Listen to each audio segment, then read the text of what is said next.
Views and opinions expressed on this show are solely those of the host and guests and do not express the views or opinions of any of their employers or affiliates. Hi, I'm Ritika Rose. Welcome to Awaken Your Truth, where I bring conscious dialogues and stories that will help you free your mind, heal your life, and embody your power. I hope to shift your perspective and create deeper understanding of yourself and others. Everyone has a story, everyone has a purpose, every experience has a reason. This show is about engaging with the truth of who you are, discovering your personal power and stepping into your authentic self so you can have more compassion and empathy for yourself and everyone around you. It's time for us to dig deep and learn to see ourselves and others with clarity so that we can come together and create a brighter future for humanity. When we free our minds, we can heal our lives, and this is how we build a powerful, transformed world. Awaken Your Truth starts now.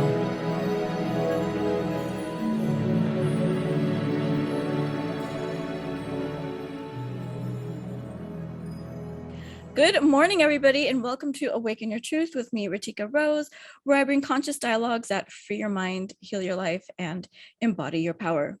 My shows hope and aim to bring a new perspective and shift perspective on often misunderstood topics. My goal is to help change the world and heal the world by bringing important discussions around these topics. It's June, everybody, and it's Pride Month. And so the focus of my shows in June are going to be around Pride awareness. And I'm so excited to bring on my first guest for this month, Mr. Nick Berry, licensed marriage family therapist based out of Los Angeles. And yeah, welcome. And I hope that, the show today, it's really about honoring the choices and helping us to deepen our understanding to our family, friends, and colleagues and, coworkers that are within the LGBTQIA community.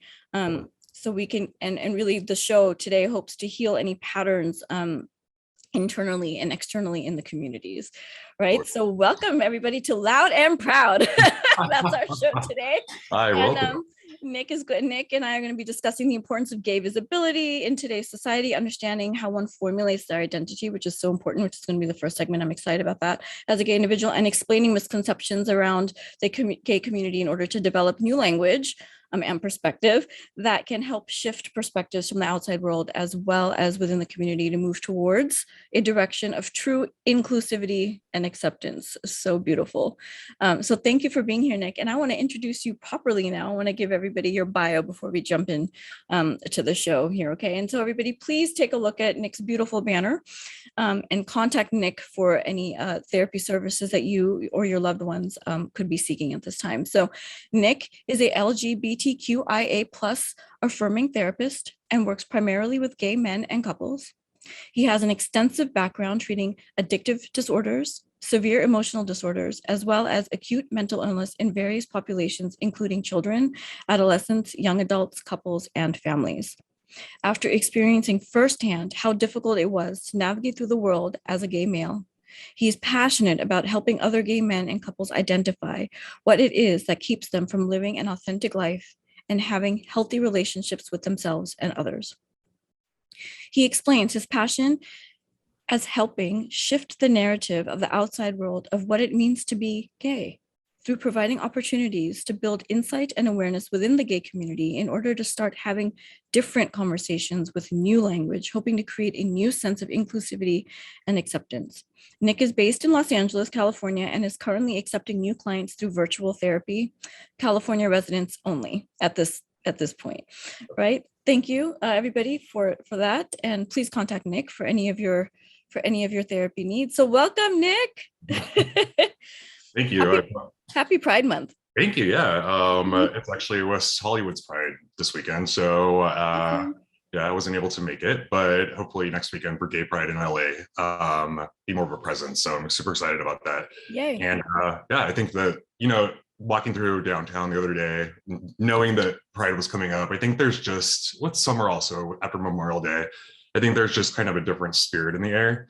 Good. And I think people just in general like to celebrate in LA specifically, I think, and so I think with Gay Pride here, I think it's a fun time, but it's also a time to draw attention to matters and issues that maybe might not get addressed otherwise. Yeah. So yeah. I love that. And I love how you said celebrate, because I come from a really strong belief that we all need to celebrate each other Absolutely. for who we are, without judgment. And so I'd love now to just start the conversation around, we have LGBTQIA plus. Okay, so I noticed in this IA may be new, or at least I noticed it may be new. So if it was new to me, it may be new to our audience members or others that are going to be listening to the show, right? So I know our first segment is going to talk about like the deep importance of developing and discovering your identity as a gay individual. But if you could maybe just go through the LGBTQIA and maybe like explain what each of those are first, just so everybody sort of has an understanding of each of the letters, because I know a couple of them are new, intersex and asexual, and Q being queer or questioning. So I know that like those are some new definitions that have come up. So I'd love for the audience to understand a little bit more about that, if you're okay with that. And so I really hope that through these definitions and then through the further discussion about helping the audience understand the development and the discovery of identity in this community, that it really supports understanding our loved ones, family, friends, and colleagues and coworkers on a deeper level. So go ahead, Nick. Yeah, for sure. So I think anyone kind of looking at LGBTQIA plus, say that 3 times fast, it's impossible. So I think that right there is an example of slowing down and being very mindful of each component of the alphabet that's in the LGBTQ plus family. So you have lesbian, you have bisexual, you have gay, you have queer questioning, intersex, asexual plus. So and then T, transgender, right? How did I forget that? Transgender. And I think that leads me into kind of what I was going to add to that. There are some places that don't acknowledge the T, and I think that that's where we are really trying to move towards, because there is this, focus on transgender rights now. And I think that, when you look at discrimination within the gay community, outside and inside, I think transgender people really do experience a lot of that discrimination, which is unfortunate and it's terrifying. And I think being able to have these types of conversations, facilitating these in order to have new language, share information, share experiences, I think only allows people to really become connected on that human level, because we are relational. So the alphabet has changed, the flag has changed. And I think whenever there's change for anything in general, human beings, we do not like change. And so being able to really look at each component allows people to feel represented. People that might not identify with gay, people that might not identify as queer, people that are intersex, which means that they have sexual identity as both male or female, but they're not fully identifying as either. Gotcha. Asexual are people that don't have a sexual attraction to people. So I think when you look at that group of people specifically, I have a couple clients that I work with that do identify as that. They really do now feel accepted. They do feel like there's representation. And I think it gives language in order to make sense of what they're going through, so that they can also communicate with people that they might be getting into relationships with, that they know people that are unfamiliar with asexuality. And it creates a new set of expectations in people's minds. And it minimizes a lot of the stigma and stereotypes of asexuality. So yeah. That's great. I didn't know that. So that I love that. And I think just as you're speaking, I mean, I think that'll give a comfort to people. Absolutely. Like, looking for relationships or maybe feeling judged if they're one or the other, right?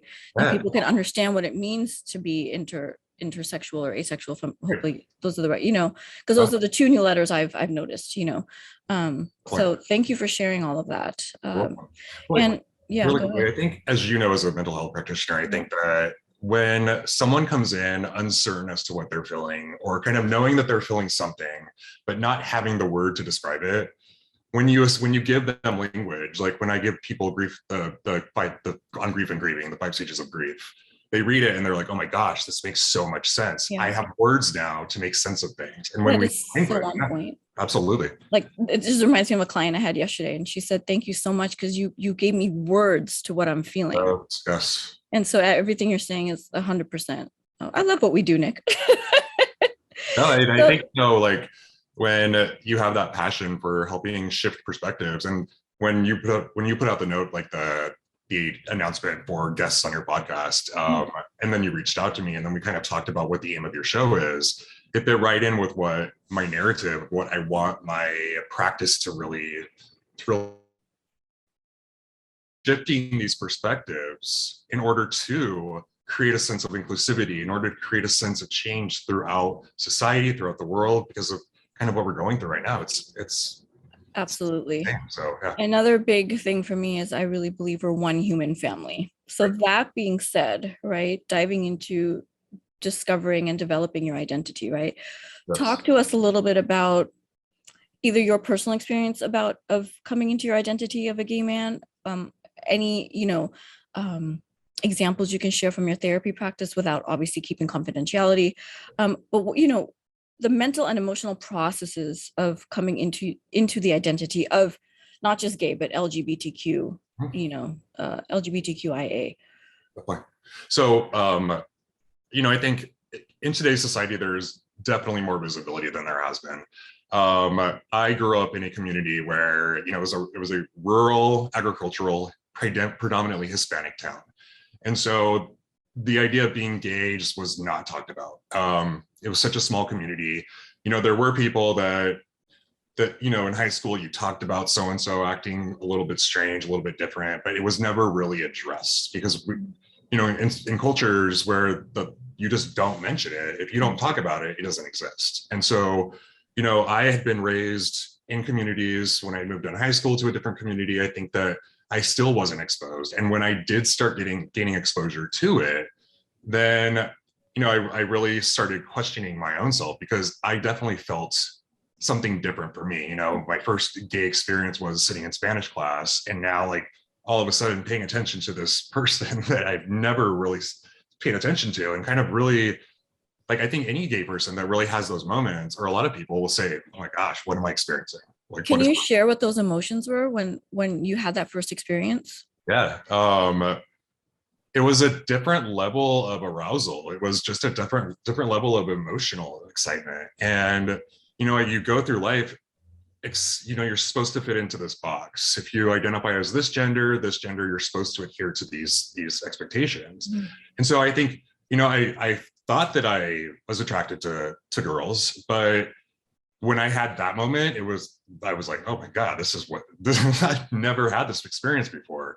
And then I kind of just had this moment of wait a second. I think I was just lost in this daze of I think obviously he was attracted, but lost in this daze of what is happening right now. And so you snap out of it, and then there's this anxiety, what's happening with me?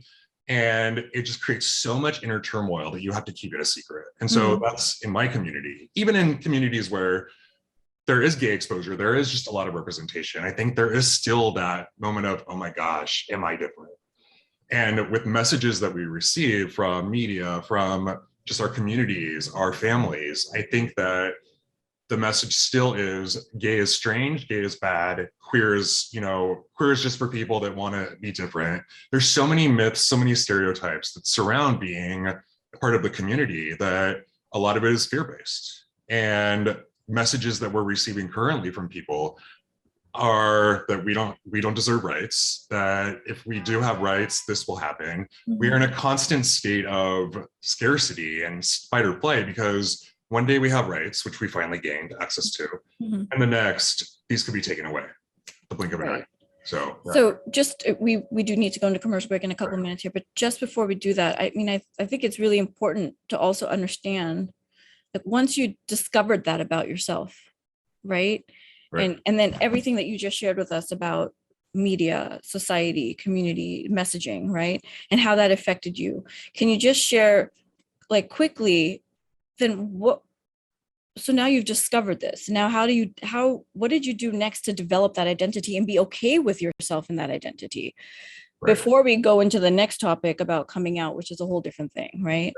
Yeah. So developing that identity. Yeah. Yeah. So I went off to college. I still kind of stuffed it inside because I didn't really fully understand it. And I think when people hear someone say, I didn't understand it, we don't even understand what we're feeling. And if we don't even understand the basic fundamental level of attraction because we just don't experience it like other people do.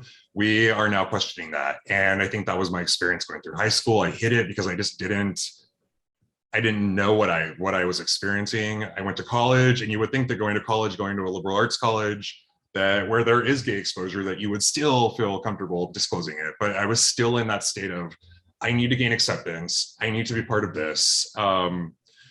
And not really still understanding it or wanting to identify as that because of what I had seen, messages, things people had said about gay people. It's just, I think transitioning after college, going into, my early adulthood, there was a lot of secrecy, a lot of concealing. And one thing that I'll touch on later in the show is when there's that concealment or that expectation to conceal or that assumption that you have to conceal, it creates a lot of anxiety, creates a lot of depression. And then you have avenues where there's this, you can release all of that and be accepted. And that sometimes leads into substance use and substance abuse. Yeah, and we're definitely going to talk about that later in the show because this is a lot of the work that Nick does. But I think now we're going to go to commercial break, but I think it's a great segue into our next segment, which is coming out, right? And I think that when finally, so this is what we're going to talk about is coming out, but why do you need to come out? Why can't you just be? So that's what we're going to talk about. But I think through the coming out process, and correct me if I'm wrong, that's when your identity is solidified. Yes. Right. And I think that everything that Nick, and thank you for sharing your personal story with us, Nick, but I think that others listening to the show today can probably identify with everything that you said, everyone within the community, right? So hopefully that was supportive to everybody, knowing that you're not alone. Please remember, the banner will be shown again. Please remember to reach out to Nick for any therapy needs you have. Nick would also like to promote, speaking of support, right? Not having support. So if anyone's needing further support, please reach out to Nick. But also, we'd like to encourage you to visit handles gay.wellness, handle the Unite app, and handle the AKT WeHo. Yes. So after the break, maybe we can go more to or towards the end of the show. But those are some links that people can go to find resources, to find support, things like that. So we can talk more about that later. Absolutely. Thank you. Thank you so much, Nick. Thank you for listening, everybody. We'll be right back.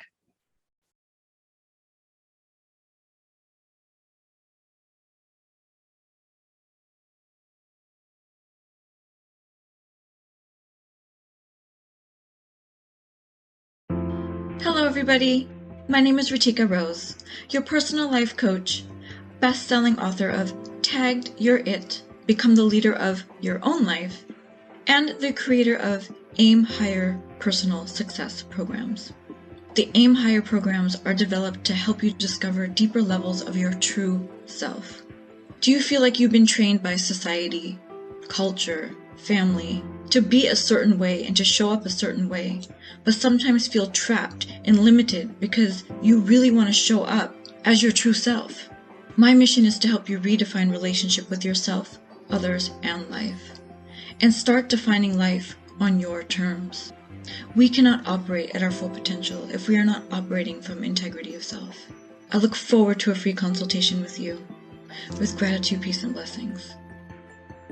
For more information about how to work with me, please visit ritikarose.com. Welcome back to Awaken Your Truth with me, Ritika Rose, where I bring conscious dialogues that free your mind, heal your life, and embody your power. Today, we're talking about Loud and Proud with my colleague, licensed marriage therapist, Nick Berry, based out of Los Angeles. And we just spoke about developing and discovering your identity as a gay individual. And now we're going to jump into when that identity gets solidified, it's usually through the coming out process. Now, this coming out process, at least I feel like all of society, right? It's like, oh, it's become such a term, right, Nick? Like, and so when Nick and I were talking before we came on to record the show today, we were saying, like, Nick, but like, why does anyone even need to come out? Why can't you just be? Right. Like, be a human being. So let's talk about that coming out process, right? It's like, you're not any different. You're a human being. You just have a different sexual orientation. So exactly. Why do we have to make a thing around that? And I'm hoping that society, as we build more and more awareness, we start to shift that we don't have to wait for someone to say, hey, I'm gay, or, that we just are. Right. So coming out, I think it's so heavy. Like, it's like this, like, it's like this rite of passage, or this thing that people really have to like know for certain who they are before they come out, because it's going to just answer all of these questions, and then like all the doors will open, and then life will just make sense. And for me, my coming out story, and I look at it, and because there is this need for a coming out from a person that identifies in the community. Real quick, Nick, while you're talking about this is coming to me, so I do want you to bring this in, if you can, in the segment, is how you support your clients if they're having difficulty in the coming out process, because I think that's really important. It just came to me, so I wanted to say it. So thanks. Yeah, for sure. So looking at kind of when there is this, this ceremonial like rite of passage that you have, when you don't have that, whether it's disclosed for you without consent, or whether you just, because of this fear, you kind of just slip it in, and then you're like, everybody knows anyway. It's kind of this, you kind of get robbed of that experience. And I think it is an important moment for people, because what that shows is this courage and this strength and this like fundamental understanding that I accept that I am different. You accept yourself. Yeah, exactly. And now whoever wants to kind of stay in my life will stay in my life. And so my experience, I didn't come out until I was 28, which when I tell people that, they're like, oh my God, 28. I came out when I was 12, 13. And going back to what we were talking about earlier, I didn't have the need to. Like, I didn't have the need to come out. I was just me. Like, and so when I came out, I was dating someone, my first relationship. And, my mom kept asking me, you're spending a lot of time somewhere. And I said, yeah, I'm hanging out with people. She said, well, I think you have a new friend down there. And I said, yeah. And so she's cutting coupons at the table. This is my coming out story right here. She's cutting coupons at the table. I walk in, and she says to me, so who's your new friend? And here, like, looking back at who's your new friend, like, what's their name is what she said. I go, like, now she knew, right? Obviously. Yeah. And so I said, oh, his name's Armando, and he's my boyfriend. And I walked through her kitchen. Yeah. And I hear the coupon, like the scissors stop. And I turn around and I said, are you okay with that? And she said, I think so. Like, and so that was my coming out story. And then, I had moved to Long Beach, where I really was excited, because Long Beach is known for being a gayborhood, and gayborhoods are these small areas of cities where a lot of gay people congregate, and there's gay bars, there's coffee shops where people can feel accepted, and people can feel like they can be their authentic self without having to worry about who's going to judge. Mm-hmm. And so I thought it was going to be great. I go to Long Beach, and me feeling as though I was raised to be very accepting. I grew up being raised Christian, went to private Christian school, and I moved to Long Beach, and I was not aware of how much I did not know about just humanity, about, I was experiencing being judgmental. I was experiencing fear that I never yourself were. Yeah. Okay. Judgmental of just like what I was experiencing versus what I was taught. Like behaviors of what people shouldn't do. People shouldn't be so boisterous, so flamboyant in general. And then kind of being like immersed in this, I really think that it was this culture shock that I was not expecting. And I grew up, I made a lot of friends. I worked at a gay bar as the doorman, and I was their first gay doorman, apparently, made a lot of friends that way. But it was, and I also got, I have my experience struggling with substance use. So this is interesting what you said, Nick, what you experienced versus what you were taught. So what were you taught? I was taught you are accepting of everybody. You are, you respect everybody, that, I think, you grow up in a small town, a lot of people, there's common values, common beliefs. And so Long Beach and in neighborhoods, I think there's a lot of people that congregate to those areas. So there's a lot of beliefs. I think what's really important here too is that point you just made, because everyone is raised differently. Everyone has a different journey. Everyone has different experiences, right? You happen to come from an accepting family and maybe an accepting area that you grew up, but others have not. right? And so which probably makes it more difficult for them to just walk through mom's kitchen and say, that's my boyfriend. Are you okay with that? Right?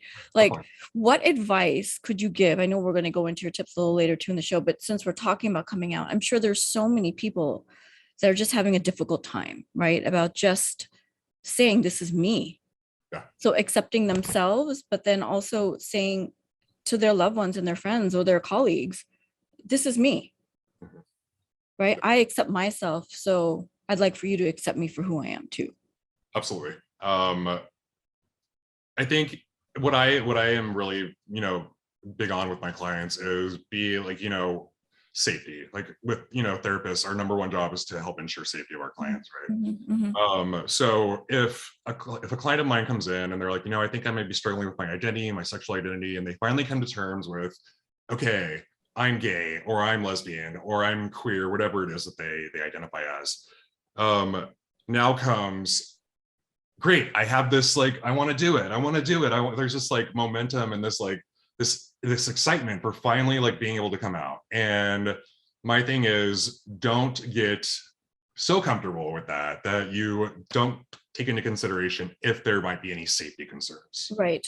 And I think that some people, they go into these areas and they just are themselves. And so there's still so much judgment and prejudice and discrimination and violence that's being perpetrated on gay people or people of the community, that sometimes people put themselves in positions that they wouldn't even expect. Like they go to Long Beach, for example, let's say they come from a smaller area in California, more inland. And so they go to Long Beach, they're excited. They think, oh, this is Long Beach, it's gay friendly. But yet they walk down the street to get to the bar and possibly, getting jumped, being being gay bashed. And so being mindful of your surroundings, being mindful of who you tell, if you have a friend that you're not sure is accepting, then ask yourself, why do I feel I need to tell this person? If they aren't ready for me to tell them, what will that do to my relationship with them? Are there people that I can talk to, form relationships with, and maybe then I can learn how to talk to those people that I'm not sure if they'll accept me or not. Nick, what do you think needs to happen in society? I know I'm throwing a really different question at you here, but what do you think needs to happen in society so we can build acceptance? I mean, yes, we have awareness, right? Okay, so we have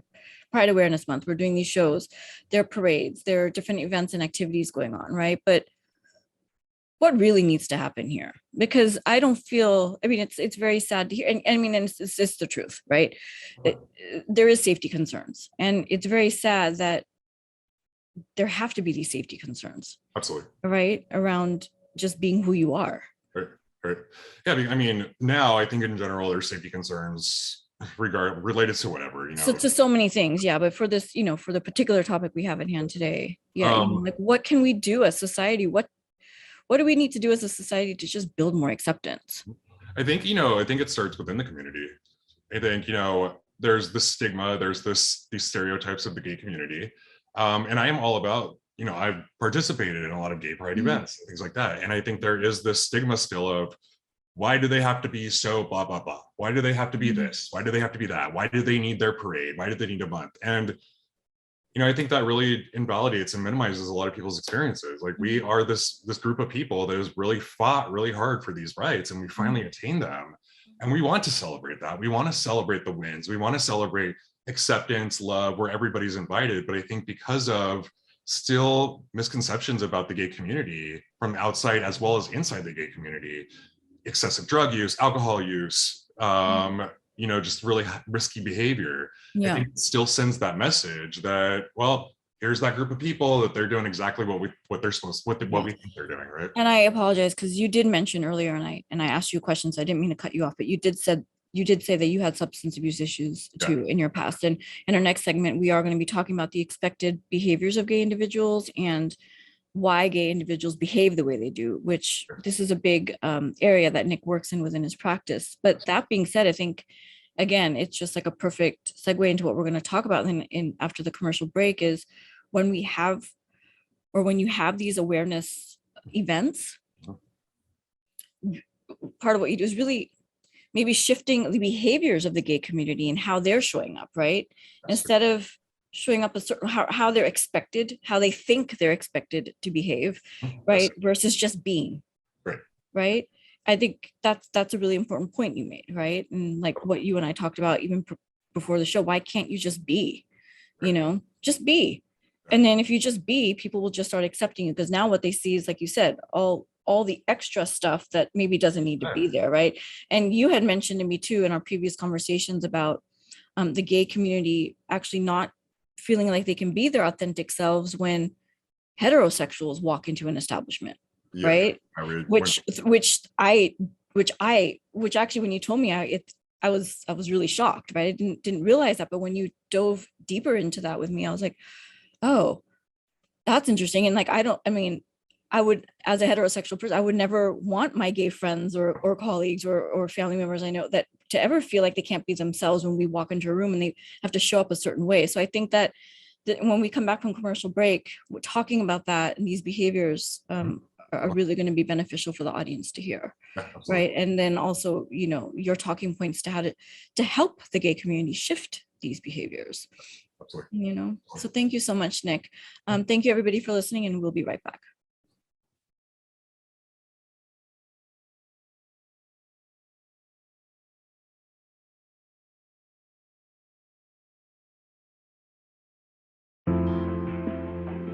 Tagged Your It takes you on a journey of 8 life mastery skills that will help you step into your power and become the leader of your own life. Inspiring, real, insightful, and therapeutic, the pages help you discover deeper awareness, understanding, and relationship with yourself and others. Give yourself permission to live life through your authentic self. These steps can be used in your personal, professional, and social life. Order your copy now on Amazon. Hello, everybody. My name is Ritika Rose, your personal life coach, best-selling author of Tagged Your It, Become the Leader of Your Own Life, and the creator of Aim Higher Personal Success Programs. The Aim Higher programs are developed to help you discover deeper levels of your true self. Do you feel like you've been trained by society, culture, family, to be a certain way and to show up a certain way, but sometimes feel trapped and limited because you really want to show up as your true self? My mission is to help you redefine relationship with yourself, others, and life, and start defining life on your terms. We cannot operate at our full potential if we are not operating from integrity of self. I look forward to a free consultation with you. With gratitude, peace, and blessings. For more information about how to work with me, please visit RitikaRose.com. Welcome back to Awaken Your Truth with me, Ritika Rose, and my special guest, Nick Berry, licensed marriage family therapist based out of Los Angeles, who primarily works with gay individuals and couples. Welcome back to our show, and we hope that the information we are giving you today helps to really bring a deeper awareness around your gay friends, family, and colleagues, and is helping to shift perspective in some way. So in this segment, or in a deep way, I should say, so we can create more acceptance, compassion, and empathy for this community as well, right? So as we come back into the show, we want to talk about, a big area that Nick focuses on in his practice is the behavior of great individuals, and helping his clients understand their behaviors and their patterns and how they're showing up, and how they show up, how it creates an expectation of behaviors from outside society, and then maybe the reaction or the response they're getting back from society, right, within themselves. So and then what, and then Nick's also going to talk about, what behavior change can be facilitated to sort of shift how society sees the gay community or gay individuals, right? So Nick, I'm just going to go ahead and give it over to you and share with us, what you've seen and what you've experienced. Thank you. I think, when you think about pride, there's just so many different perceptions and just like experiences that people have. From the outside community, if people are supporting, if people are inclusive, they go and they celebrate also, they participate, which is fantastic. And then you have the people that will make remarks like, why do they have to be this, or why do they have to be that, and there are a lot of beliefs. Or they love them for being this or that. Exactly. Right. And then you look at just kind of within the community, there's, the stereotypes are excessive alcohol use, drug use, hypersexualization, just being very, very flamboyant, very free-willed. And, when you don't understand something, if you don't feel you can ask and be curious, then there's a sense of judgment that gets cast over it. And I think looking at just my experience within the gay community, you walk into a gay bar, you think it's going to be accepting, everybody's going to talk to you, but as a lot of people that I talk to in general, clients that I've had, I put out, I ask questions on Instagram, what people would want me to kind of mention on this podcast. A number one thing that people, like one of the most common responses was, understand that the gay community is not as accepting as they would like to think they are. You mean within the community? Exactly. I have about 4 people that probably responded, and they said, you know what? I don't feel like I belong. I don't feel like I'm accepted. I don't feel I fit into a certain group. I feel I'm supposed to be a specific look. I feel like I'm supposed to have this type of body, this type of personality, this type of job. And it's I think anybody that is part of the community has experienced something like that at some point. And there's this expectation that I have to be this, or I have to be this, or I have to do this, or act this way. And for people that come from a community where there isn't acceptance, where they finally get the courage to come out, formulate their identity, they walk into these environments thinking they're going to be accepted, and there's different factions within our community as well. We have bears, we have jocks, we have cub, like twinks, all of this. And so within those communities, there are specific, like, not guidelines, but there are different traits that a lot of them have in common. And so you walk in there, and so someone not even knowing who they are, just knowing that I'm gay, and now I was confronted with, oh my gosh, what do I do? Which group do I go to? Who do I talk to? And it comes back to, who do I identify with? Yeah, exactly. And like, what is my identity now? Exactly. And so let's say they walk in, someone that identifies as this befriends them. Now they feel that that's their connection. So now they might shift their identity to fit into that, which might not be their identity at all. And now if you don't engage in behaviors that don't align with who you are as a person, because you just either don't know them, those values, or you just have values that are aligned somewhere else, but you feel the need for acceptance, so you have to fit into this group. Now that might lead to excessive alcohol consumption, drug use, engaging in sexual activity that's risky behavior. So there's so many things that at the root of it is this underlying sense of inadequacy, underlying sense of rejection. We're not good enough. Gay people have experienced rejection, abandonment from their family members because they're different. And there's that wound that is, if it is not identified through therapy, through support groups, through whatever, that wound still sits there. And we seek out, in general, human beings, if they have a rupture in their childhood, they seek out similar patterns in people moving forward to help repair that wound. And so I think you see there's a lot of, in the gay community, there's jokes when people start dating people, they move in really fast. They go through boyfriend after boyfriend after boyfriend after boyfriend. And I've been one of those people where I'd gone through relationship, not understanding who I was or what that wound was, knowing that I have experienced a father who was in and out, not because of who I was gay, but because he just wasn't able to be what I needed him to be. Right. And so I think looking at my experience, if I've struggled going through the world, having insight, having awareness, because I'm a therapist, because I've done my work, still have work to do. I can't even imagine what it's like for somebody that hasn't been able to do that work, what they're experiencing.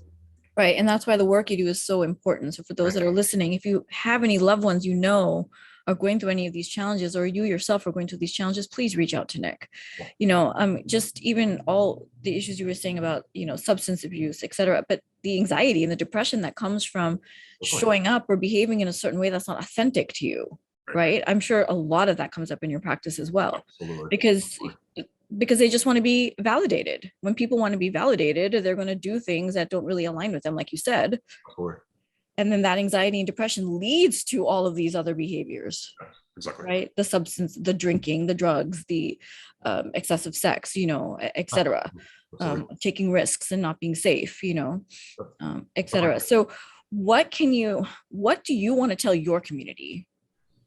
to say, hey, let's start accepting each other more. And so when we're talking about facilitating change in behavior, right? What do you want to share around that? How can the community facilitate a change in behavior so your community does accept everybody inside, regardless of what pocket they're part of, right? Right. I think the number one thing that I want to tell people is, ask yourself, how aware are you of your behavior? How aware are you of how you show up in the world? Do you think that you are as accepting as you are? Do you think that, what work have you done? Have you done the work? Who do you talk to? Who do you engage with? And I think looking at, if you can ask yourself, if you step back and say, well, I'm a very accepting person. My group of friends is a very diverse group of friends. And you take a step back and you kind of just observe, you detach a little bit and start just really observing your interactions, your group of friends' interactions with people. And you start really kind of seeing things that just don't really seem to add up or might not really align with what the stated mission of the group or activity is. Maybe then that's an opportunity to say, wow, you know what am I missing? What self-awareness do I need to start getting? And what insight do I need to develop to really start showing up differently in the world? Do I accept everybody? Do I, am I embracing change? Am I being vulnerable? Am I kind of elevating myself spiritually or through my religion, things like that? And so there's just a lot of questions I think that people should start asking themselves. Yeah, I think something that I talk about a lot in my practice, right? Or when I talk about awakening your truth and coming into your authentic self, right? It's the more you come into your truth, the more you step into your authenticity, the lonelier it can get, Absolutely. but you're going to feel more freedom, right? Absolutely. Because the right people are going to be in your life versus maybe the ones that don't align with you or don't belong there, right? Because they don't support you and they don't validate you the way that you need to be validated. Absolutely. Right.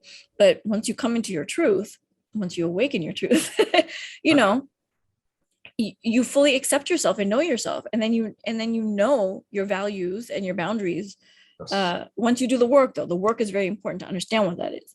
Absolutely. And then you can move forward in your life with the right people coming in. Yeah, definitely. And I mean, if there are people doing that and they're lonely and doing the work, they're releasing people that don't kind of align with them anymore. The people, like, search out those people, the people that are doing the work. Maybe they're going to coffee shops, maybe they're going to bookstores, maybe they're doing this, instead of maybe going to the bar every night. I'm not trying to right. Yeah. But you're right. Yeah. Then you're going to encounter people of like-minded values and belief systems. So it's great. Absolutely. It's so important because that's where you're going to meet your people. I mean, I always say too, like, we have certain groups of people that serve different aspects of our life. Yes. At least that's what I think. Right. And so just know who those people are. Absolutely. Right. You're going to have those people that may not necessarily support you emotionally the way you need it, but you enjoy doing different activities like hiking or, traveling or whatever it is. But then you have this other group of people that that is your deeper connected group of people where you can, be vulnerable and express yourself and share things. And you have that support there. So I think there's those things for the audience to consider as well. Right. Absolutely. But again, it is about doing the work to get there and understand what that is. So again, if you're watching and you're listening and you yourself or any of your loved ones feel like they would benefit from Nick's therapy services, please reach out to him. All of his information is on the banner that's coming up. And we thank you for listening, and we'll be right back after commercial break, where Nick is actually going to be sharing some mental health tips and how he can support you into coming into your authentic self and really stepping into your true identity. Thank you so much. We'll be right back.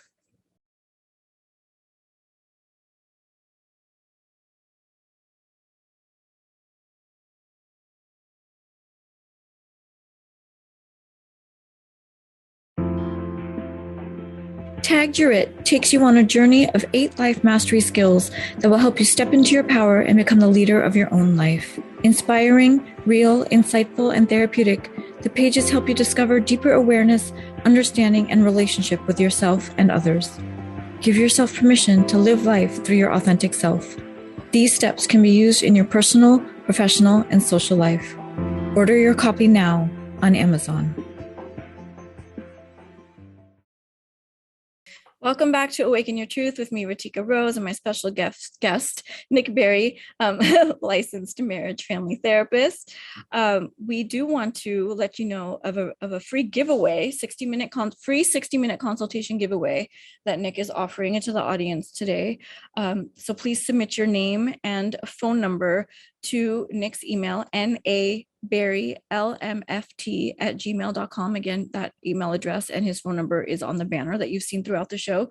So please submit your name and telephone number to his email address between today, June 9th, and through Thursday, June 16th, for a free 60-minute consultation of how he can support you personally or any of your loved ones or colleagues that you feel may benefit from Nick's therapy services.